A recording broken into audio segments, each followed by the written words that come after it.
Il existe quelque chose de profondément humain dans le fait de garder des secrets, surtout lorsqu'ils touchent les fibres les plus sensibles de notre âme. Antonia Salzano, la mère de Carlo Acuti, a porté en elle pendant des années des révélations que peu pourraient imaginer. Ce n'était ni par honte, ni par crainte du jugement d'autrui, mais par un respect sacré pour ce qu'elle avait vécu durant les derniers jours de son fils. Ces moments finals, enveloppés de mystère et de spiritualité, étaient des trésors gardés dans le cœur d'une mère qui devait traiter seule l'ampleur de ce qu'elle avait vu. Seul celui qui a déjà perdu un être cher connaît le poids de cette douleur mêlée d'admiration. La décision d'ouvrir enfin son cœur et de révéler ses faits intimes est venue lorsqu'elle a compris qu'il ne s'agissait plus seulement de l'histoire d'un fils, mais d'un témoignage de foi capable de transformer des vies. Et voyez-vous, tout silence n'est pas vide, parfois il est chargé de sens, attendant le moment juste pour résonner à travers le monde. Pendant des années, Antonia a observé de loin comment la dévotion envers son Carlo grandissait de façon organique, particulièrement parmi les jeunes chrétiens qui s'identifiaient à cet adolescent qui aimait autant les jeux vidéo et le football que Jésus-Christ. Elle voyait des témoignages de foi surgir spontanément, des personnes racontant des rêves, des conversions, des changements radicaux de vie. Tout cela se produisait pendant qu'elle gardait pour elle des détails qui laisseraient n'importe qui bouche bée. Imaginez un peu, vous êtes témoin de quelque chose de surnaturel, quelque chose qui défie toute logique, et vous devez décider si vous le partagez ou non. La religion chrétienne a toujours valorisé le témoignage personnel, ce récit brut et vrai qui touche le cœur de celui qui écoute. Mais Antonia savait que certaines révélations doivent mûrir, comme un vin gardé en cave, jusqu'à ce que vienne l'heure parfaite de le servir. Et lorsqu'elle a commencé à parler, le monde de la spiritualité s'est trouvé face à des récits qui semblaient sortis directement des pages de la Bible, mais se déroulant en plein XXIe siècle. Qu'est-ce qui pousse une mère à finalement briser le silence? Peut-être la conscience que ce qu'elle a vécu n'appartient pas seulement à elle, mais à l'Église universelle, à ceux qui cherchent des signes que la foi n'est pas qu'une belle théorie. Dans les études bibliques, nous apprenons que Dieu agit de façon mystérieuse, mais toujours avec un dessein. Et Antonia a compris que son rôle était d'être la messagère de ces expériences extraordinaires qui se sont produites au chevet de mort de Carlo. Il ne s'agissait pas de promouvoir son fils ou de créer une dévotion fabriquée. Il s'agissait d'honnêteté radicale, de témoigner de ce que ses yeux avaient vu et dont son cœur palpite encore au souvenir. Chaque mot qu'elle a choisi de partager a été pesé, mesuré, prié dans l'oraison. Car lorsque vous révélez quelque chose de sacré, vous devenez gardien non seulement de la vérité, mais aussi de la manière dont cette vérité sera reçue. Et ainsi, lentement, les couches de mystère ont commencé à se lever, préparant le terrain pour des révélations qui feraient réfléchir même les plus sceptiques. Et nous arrivons alors au cœur de ce qu'Antonia a finalement révélé. Durant ces derniers jours, alors que Carlo gisait dans son lit, affrontant la leucémie qui consumait son corps, quelque chose d'extraordinaire s'est produit. La Vierge Marie lui est apparue. Ce n'est pas le genre de choses que l'on mentionne nonchalamment pendant le petit déjeuner, n'est-ce pas? Cette rencontre mystique n'était pas un délire causé par la fièvre ou les médicaments. Elle était réelle, tangible pour Carlo, qu'il a vécu avec la même naturalité qu'il avait vécu toute sa vie spirituelle. L'apparition de Marie à ce moment si crucial n'était pas seulement un réconfort pour un garçon mourant, mais un sceau divin sur la mission qu'il avait accomplie durant ses brefs 15 ans de vie. Selon ce qu'Antonia a révélé, Marie n'est pas venue uniquement pour l'accompagner dans son passage, mais aussi pour lui confier un message. Et ce message porterait un poids qui résonnerait à travers tout le christianisme contemporain. Ce qui est fascinant dans cette révélation, c'est que Marie, la mère de Jésus, a choisi de se manifester à un adolescent qui aimait l'informatique et passait des heures à cataloguer des miracles eucharistiques sur Internet. Carlo n'était pas un mystique médiéval enfermé dans un monastère, mais un garçon normal qui jouait à la PlayStation et voyait ses amis. Mais c'est précisément là que réside la beauté de l'Évangile. Dieu ne cherche pas seulement ceux qui semblent saints de l'extérieur, mais ceux qui ont le cœur ouvert. L'apparition mariale au chevet de mort de Carlo vient nous rappeler que le ciel est bien plus proche que nous ne le croyons, que la frontière entre le naturel et le surnaturel est plus ténue que notre esprit rationaliste ne veut l'admettre. Et le message que Marie lui a confié, bien qu'Antonia ait été prudente en le révélant complètement, concernait l'urgence de revenir à l'Eucharistie, de redécouvrir l'adoration authentique, de ne pas perdre la ferveur spirituelle au milieu d'un monde qui nous distrait de plus en plus de l'essentiel. Cette rencontre finale entre Carlo et la Vierge ne peut être vue comme un événement isolé, mais comme le couronnement de toute une vie d'intimité avec le divin. Pour Carlo, voir Marie n'était pas quelque chose de complètement inattendu. C'était comme l'étreinte finale de quelqu'un qu'il connaissait déjà bien, qu'il avait invoqué des milliers de fois dans le rosaire, qu'il avait honoré avec une dévotion filiale. Et voici le point qui doit nous faire réfléchir. Combien d'entre nous vivons de telle manière qu'une rencontre avec le sacré nous semblerait naturelle et non terrifiante? La plupart d'entre nous traînons une vie spirituelle tiède, où Dieu est une belle idée mais lointaine. Carlo, en revanche, a cultivé durant toute sa brève existence une relation si réelle avec le ciel que lorsque celui-ci s'est ouvert devant lui dans ses derniers moments, c'était comme rentrer à la maison. Et ce message que Marie lui a confié, quel qu'en soit le contenu complet, portait l'urgence de réveiller une génération spirituellement endormie.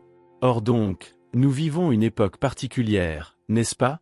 D'un côté, jamais il n'y a eu autant d'accès à l'information, autant de connexions numériques, autant de connaissances à portée de clic. De l'autre, nous affrontons une crise de foi sans précédent, où le scepticisme moderne est devenu presque une religion en soi.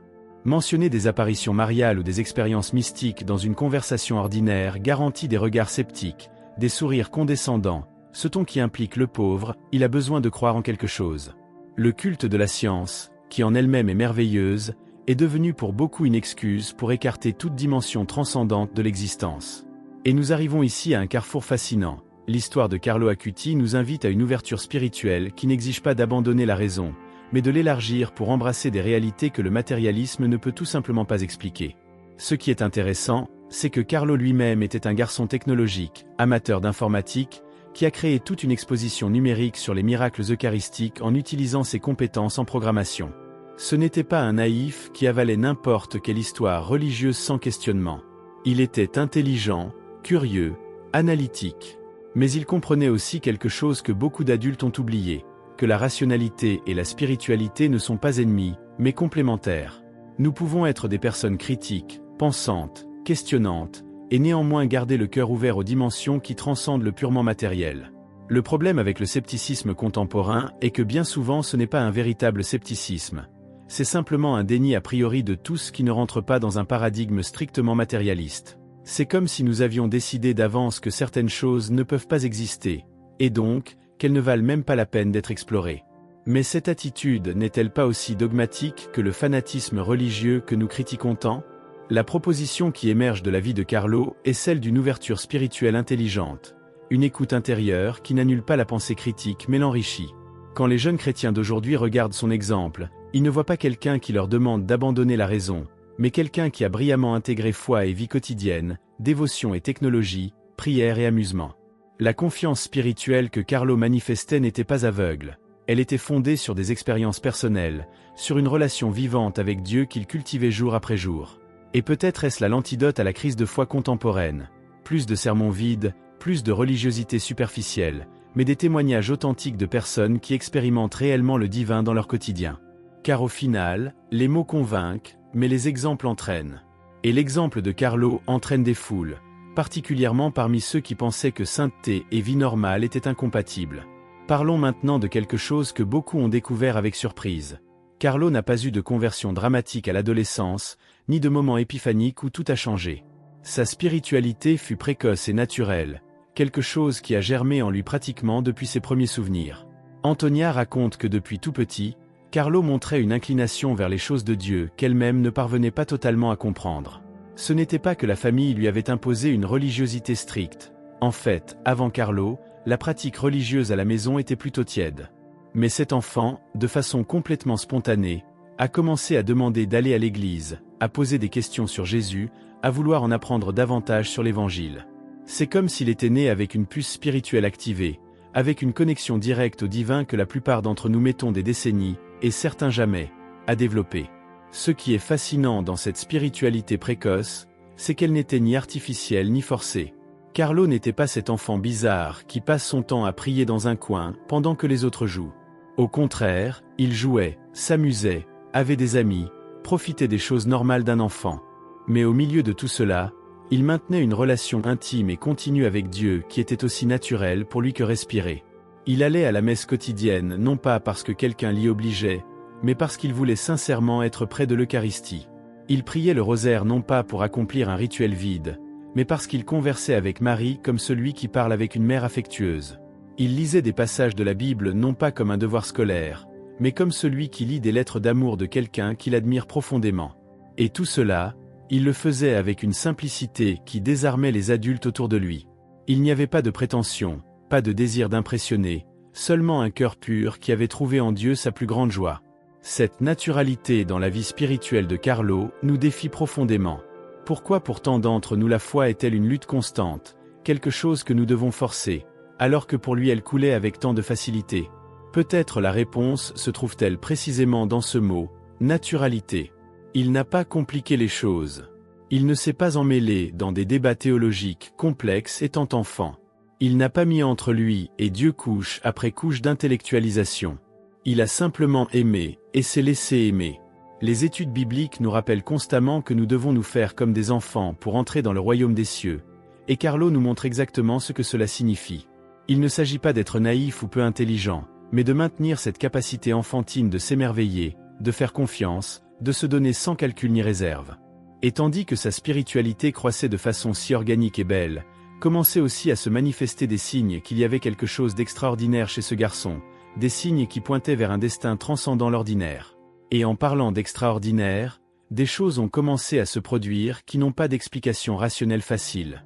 Carlo a commencé à avoir des visions, des rêves prophétiques, des expériences que n'importe quel psychologue sceptique tenterait d'expliquer comme une imagination hyperactive ou des coïncidences. Mais quand vous entrez dans les détails, quand vous écoutez les témoignages de ceux qui étaient proches, la chose devient vraiment intrigante. L'une des histoires les plus marquantes implique Saint François d'Assise. Carlo a eu une vision liée au sein de sa ville natale, Assise, où il a reçu des messages sur sa propre mission dans la vie. Ce n'était pas qu'il était obsédé par le fait d'avoir des expériences mystiques. Celles-ci lui arrivaient simplement, comme si le voile entre les dimensions était particulièrement fin dans son cas. Et il les recevait avec naturel, discernait avec une sagesse surprenante pour son âge, et les intégrait dans son cheminement spirituel sans en faire un spectacle. Mais ce qui laisse vraiment les gens sans voix, c'est l'épisode du tremblement de terre. Quelques jours avant qu'un fort séisme ne secoue l'Italie, Carlo l'a mentionné. Non pas comme quelqu'un qui fait une prédiction dramatique en cherchant l'attention, mais presque en passant, avec cette certitude tranquille de celui qui sait simplement. Et quand effectivement le tremblement de terre s'est produit tel qu'il l'avait anticipé, ceux qui étaient proches ne pouvaient que se demander « Comment ? D'où venait cette connaissance ?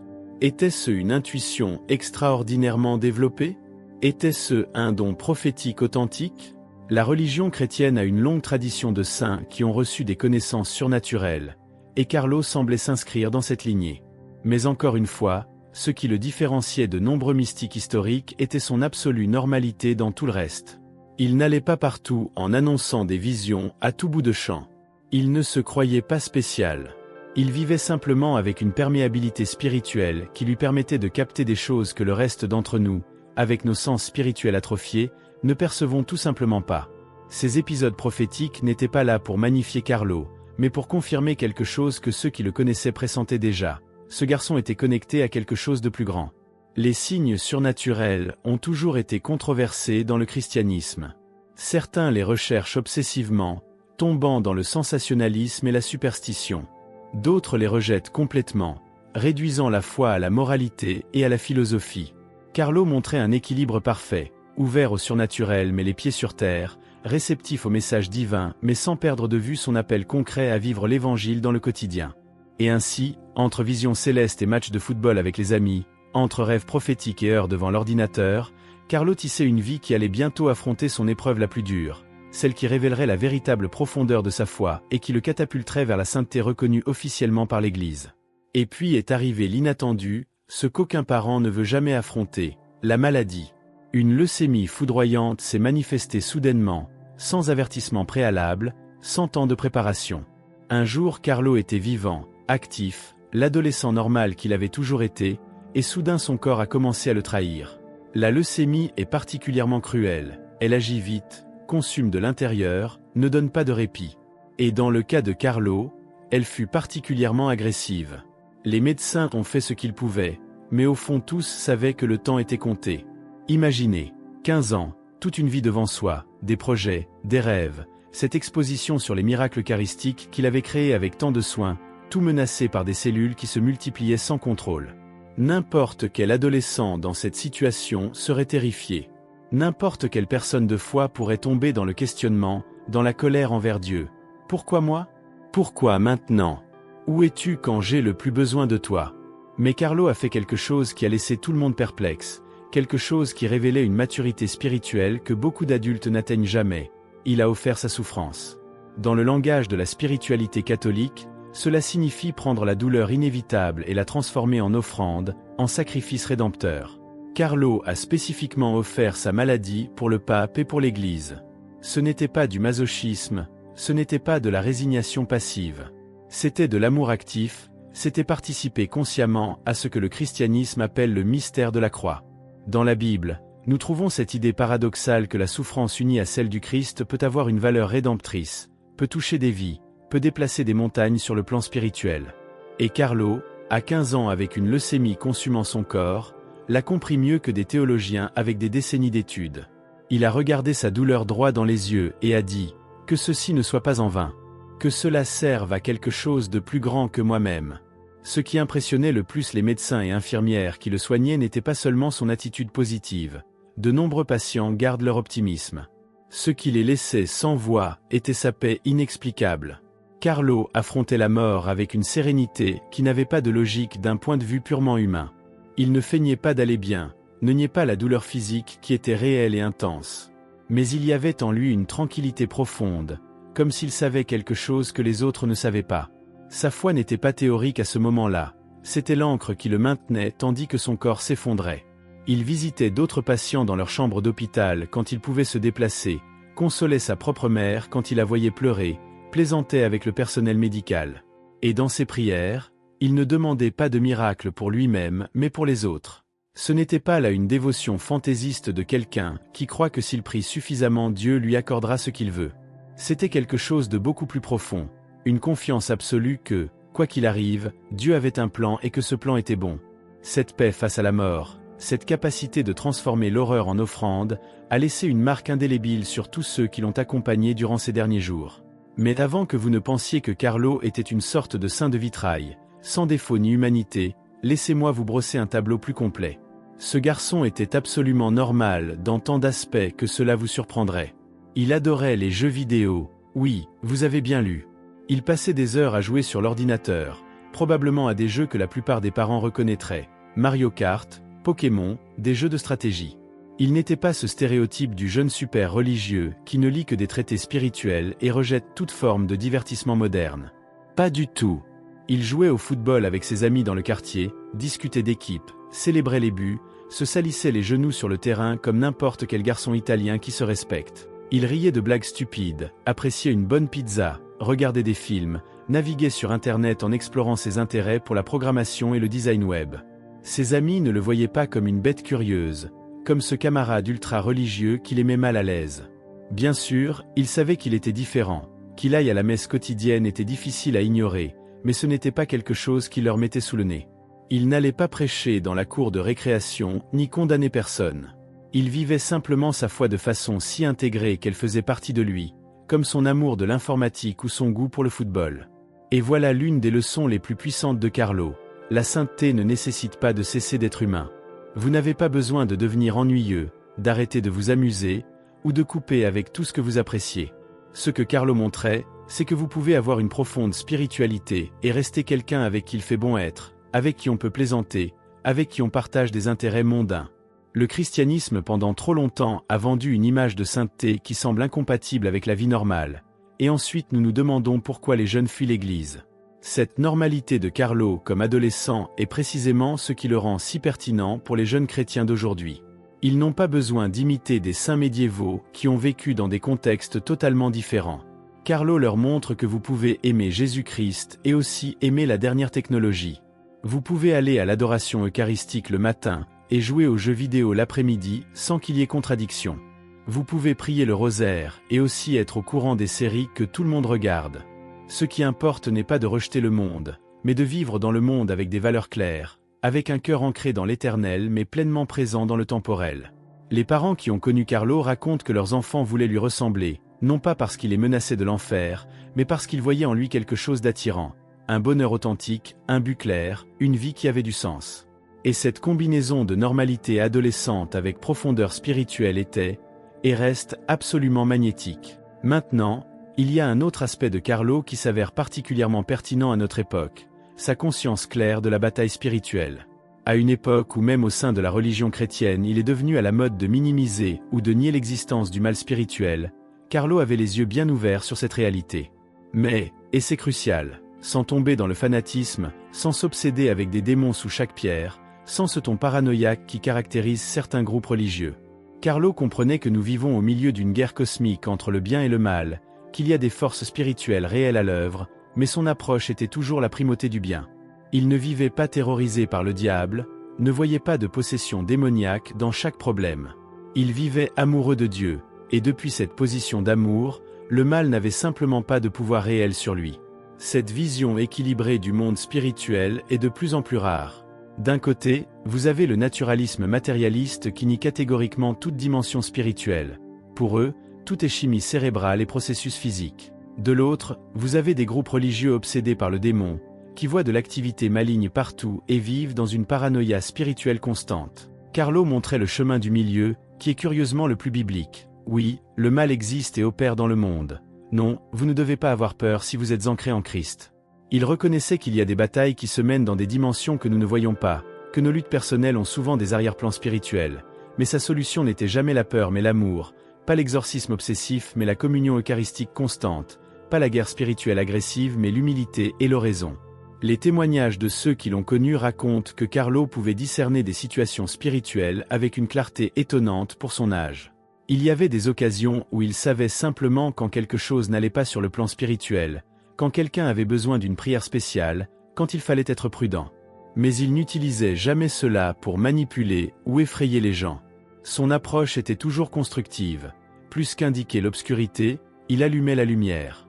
Plus qu'avertir du mal, il proposait le bien. Et cette attitude est exactement ce dont nous avons besoin aujourd'hui. Alors que le monde semble de plus en plus divisé entre ceux qui nient toute transcendance et ceux qui la convertissent en cirque sensationnaliste. Carlo nous rappelle que nous pouvons être spirituellement conscients sans être bizarres, que nous pouvons reconnaître la réalité de la bataille cosmique sans devenir des soldats paranoïaques, que la meilleure défense contre le mal a toujours été et sera toujours une vie remplie de l'amour de Dieu. Et cet amour de Dieu, pour Carlo, avait un épicentre très clair, l'Eucharistie. S'il y a quelque chose qui définissait sa spiritualité par-dessus tout, c'était sa dévotion absolue à la présence réelle de Jésus dans le sacrement de l'autel. Carlo appelait l'Eucharistie « mon autoroute vers le ciel », une phrase qui résume parfaitement sa compréhension de ce mystère central du christianisme. Pour lui, ce n'était pas un joli symbole, ce n'était pas un rituel vide à accomplir par tradition. C'était une rencontre réelle, tangible, transformatrice avec le Christ lui-même. C'est pourquoi il allait à la messe quotidienne, même si ses parents ne le faisaient pas, même si cela signifiait se lever tôt, même si ses camarades de classe ne comprenaient pas. Ce n'était pas une obligation, mais un désir ardent, comme celui qui a un rendez-vous avec l'amour de sa vie et ne peut attendre pour le voir. Cet amour eucharistique a conduit Carlo à créer son projet le plus connu, une exposition numérique de miracles eucharistiques documentés à travers l'histoire. Avec ses compétences en informatique et programmation, il a recherché, catalogué et présenté de façon magnifique des dizaines de cas où l'Eucharistie s'est manifestée de façon surnaturelle, des hosties qui ont saigné, qui se sont conservées incorruptes pendant des siècles, des événements inexplicables scientifiquement.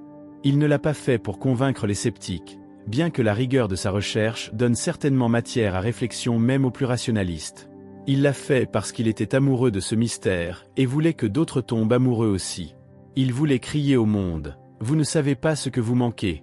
C'est réel, c'est beau, c'est transformateur. » Et son enthousiasme était contagieux. Des jeunes qui n'avaient jamais mis les pieds dans une adoration eucharistique voulaient soudain expérimenter par eux-mêmes ce dont Carlo parlait avec tant de ferveur. Mais la dévotion eucharistique de Carlo ne restait pas au niveau intellectuel ou émotionnel. Elle se traduisait en pratiques concrètes, en discipline spirituelle que chacun peut adopter. Le rosaire faisait partie de sa routine quotidienne. Cette prière répétitive que beaucoup trouvent ennuyeuse, Carlo la vivait comme une conversation intime avec Marie. L'adoration eucharistique, où il passait simplement du temps en silence devant le Saint-Sacrement, était son refuge, son lieu de recharge spirituelle. Et il y a ici quelque chose de profond qui vaut de l'or à notre époque bruyante. Carlo valorisait le silence. Au milieu d'une génération hyper connectée, hyper stimulée, où le silence met mal à l'aise et le bruit constant est la norme, il cultivait des moments de quiétude. Non pas comme une fuite de la vie, mais comme une façon d'y plonger plus profondément. Ce ne sont pas des concepts mystiques inaccessibles, ce sont des pratiques simples que chacun peut incorporer. Vous voulez commencer ? Consacrez 10 minutes par jour au silence, sans téléphone, sans musique, juste vous et votre intérieur. Apprenez à prier le rosaire. Il y a des applications gratuites qui vous guident. Visitez une chapelle d'adoration dans votre ville. L'autoroute vers le ciel dont parlait Carlo a des voies ouvertes pour tous. Il suffit de décider de l'emprunter. Et puis Carlo est mort. Il avait 15 ans. Une vie à peine commencée, coupée dans sa fleur apparente. Et voici quelque chose de fascinant. Sa mort n'a pas été la fin, mais le début de quelque chose de beaucoup plus grand. Presque immédiatement après son décès, des choses extraordinaires ont commencé à se produire. Des personnes qui ne l'avaient jamais connu de son vivant ont commencé à rêver de lui. Pas des rêves vagues qu'on oublie au réveil, mais des expériences vivement détaillées où Carlo apparaissait avec des messages spécifiques, des paroles de réconfort, des orientations sur des situations concrètes. Et ce qui est curieux, c'est que beaucoup de ces personnes ne savaient même pas qui était Carlo Acuti quand elles ont eu ces rêves. Après, en cherchant des informations, elles découvraient son histoire et restaient perplexes en reconnaissant sur les photos le jeune homme qui les avait visités en songe. Les conversions ont commencé à se multiplier. Des gens éloignés de l'Église depuis des décennies ressentaient soudain une impulsion irrésistible de revenir. Des athées convaincus commençaient à questionner leur certitude après avoir entendu l'histoire de Carlo. Des jeunes plongés dans les addictions trouvaient la force de chercher de l'aide après avoir demandé son intercession. Les témoignages de foi jaillissaient de partout. Depuis l'Italie, ils se sont étendus à travers l'Europe, ont traversé l'Atlantique, sont arrivés en Amérique latine, en Asie, en Afrique. Ce qui a commencé comme une dévotion locale envers un garçon extraordinaire est devenu un phénomène global. Et la question que tout le monde se posait était: comment est-il possible que quelqu'un qui n'a vécu que 15 ans, qui n'a pas écrit de livre théologique, qui n'a fondé aucun ordre religieux, qui était un adolescent normal, puisse avoir cet impact? La réponse est précisément là. Parce qu'il était authentique. Parce qu'il n'a pas feint d'être qu'il n'était pas. Parce qu'il a montré que la sainteté est possible au milieu de la vie ordinaire. Les grâces rapportées par l'intercession de Carlo se comptent par milliers. Certaines sont subtiles, des personnes qui trouvent la paix au milieu de crises, des mariages qui se réconcilient, des vocations qui se découvrent. D'autres sont dramatiques, des guérisons inexplicables, une protection dans des situations de danger, des conversions soudaines et radicales. L'Église, toujours prudente avec ces choses, a dû établir des canaux officiels pour recueillir et évaluer les témoignages, parce que le volume était simplement écrasant. Et pendant que cela se produisait, le corps de Carlo demeurait incorrompu dans sa tombe, un autre signe que la tradition chrétienne a historiquement associé à la sainteté. Ce n'est pas que l'incorruption en soi prouve quoi que ce soit, mais ajouté à tout le reste, c'était un signe de plus que quelque chose de spécial s'était passé ici. La dévotion populaire, cet instinct collectif du peuple de Dieu qui parfois voit plus clair que les théologiens, reconnaissait en Carlo quelque chose d'authentique, quelque chose de puissant, quelque chose qui venait vraiment du ciel. Et puis est arrivé le miracle de Campo Grande, au Brésil, celui qui allait changer tout. Un enfant souffrait d'une malformation grave du pancréas, une condition qui selon tous les pronostics médicaux nécessitait une intervention chirurgicale complexe et risquée. La famille, désespérée, a commencé à prier Carlo Acuti, lui demandant d'intercéder pour leur petit. Et quelque chose d'inexplicable s'est produit. L'enfant a été guéri. Complètement. Les examens médicaux qui montraient clairement la malformation montraient maintenant un pancréas parfaitement normal. Les médecins n'avaient aucune explication. Il n'y avait pas eu d'opération, pas de traitement spécial, rien qui d'un point de vue médical puisse expliquer cette guérison complète et soudaine. C'était le genre de cas qui fait froncer les sourcils même aux scientifiques les plus matérialistes, parce que les faits étaient là, documentés, vérifiables, et ils ne rentraient dans aucun cadre explicatif conventionnel. Le Vatican, comme toujours dans ces cas, a ouvert une enquête rigoureuse. Et quand je dis rigoureuse, je veux dire vraiment rigoureuse.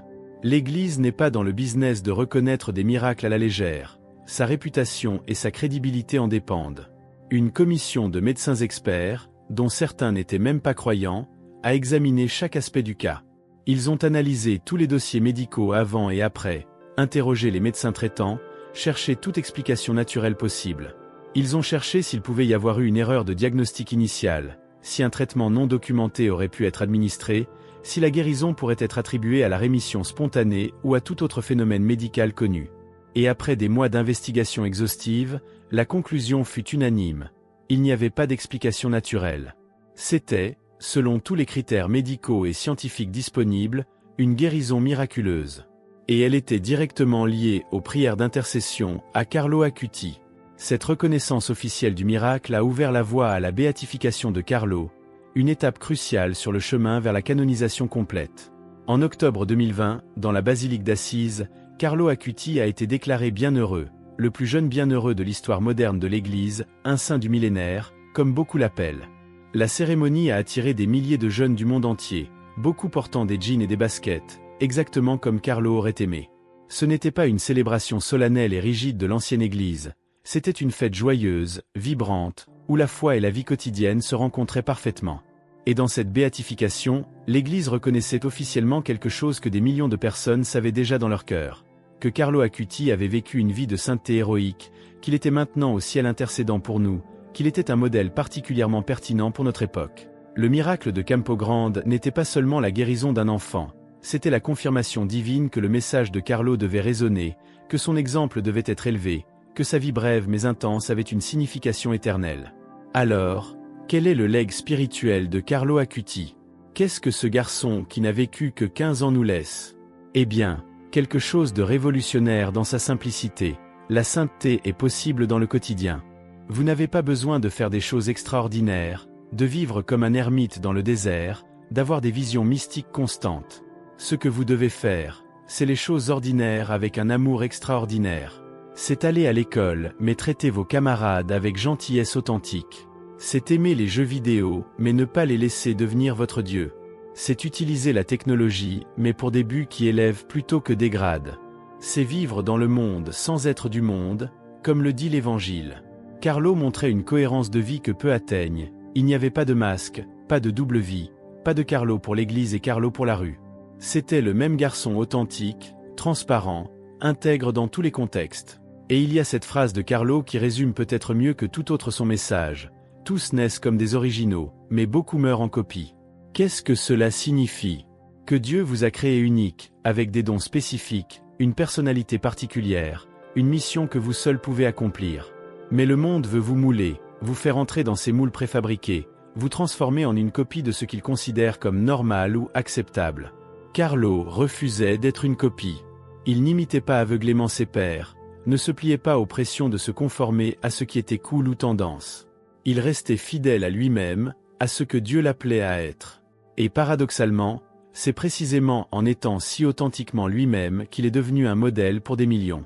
Les petites actions avec grand amour, c'était sa formule. Ne pas mépriser les choses simples, mais les faire avec excellence et dévotion. Préparer un café pour quelqu'un qui a l'air fatigué. Sourire à la personne seule. Passer du temps avec quelqu'un qui en a besoin. Offrir ses talents sans attendre de reconnaissance. Ces petites choses, faites jour après jour avec amour authentique, tissent une vie de sainteté. Le legs de Carlo nous rappelle aussi que nous sommes appelés à utiliser les outils de notre époque pour l'Évangile. Il n'a pas rejeté la technologie, il l'a utilisée brillamment pour la gloire de Dieu. Son exposition sur les miracles eucharistiques, créée avec des compétences en programmation et design, a touché plus de gens que des centaines de sermons traditionnels. Il comprenait que le message éternel doit être communiqué dans le langage de chaque génération. Et pour notre génération, ce langage inclut le numérique, les réseaux sociaux, la technologie. Combien de jeunes chrétiens aujourd'hui pourraient utiliser leur talent en vidéo, en écriture, en art, en musique, en programmation, pour partager leur foi de façon créative et engageante? Carlo nous montre que c'est non seulement possible, mais nécessaire. L'Église ne doit pas avoir peur de la modernité. Elle doit l'embrasser avec discernement, l'utiliser avec sagesse, la sanctifier avec amour. Et finalement, le legs de Carlo est un appel à tous, particulièrement à ceux qui pensent être trop jeunes, trop ordinaires, trop imparfaits pour faire une différence. Si un adolescent de 15 ans qui aimait les jeux vidéo peut devenir bienheureux, alors vraiment, la sainteté est pour tous. Vous n'avez pas d'excuse. Votre âge n'est pas une excuse. Vos défauts ne sont pas une excuse. Votre situation ordinaire n'est pas une excuse. Dieu ne vous demande pas d'être parfait, il vous demande d'être disponible, d'ouvrir votre cœur, de vivre avec authenticité, de faire les petites choses avec grand amour. Et qui sait, peut-être que votre vie ordinaire, vécue avec foi extraordinaire, touchera des vies que vous ne pouvez même pas imaginer. Peut-être que dans 50 ans, quelqu'un racontera votre histoire comme nous racontons celle de Carlo aujourd'hui. Parce qu'au final, ce n'est pas la longueur de la vie qui compte, mais sa profondeur. Carlo n'a eu que 15 ans, mais il les a vécus pleinement, intensément, authentiquement. Et ces 15 ans valaient plus que 90 ans d'existence tiède et médiocre. Voilà le legs de Carlo Acuti, l'invitation urgente et joyeuse à ne pas gaspiller notre vie, à ne pas mourir en copie, à devenir le saint que Dieu nous a créé pour être.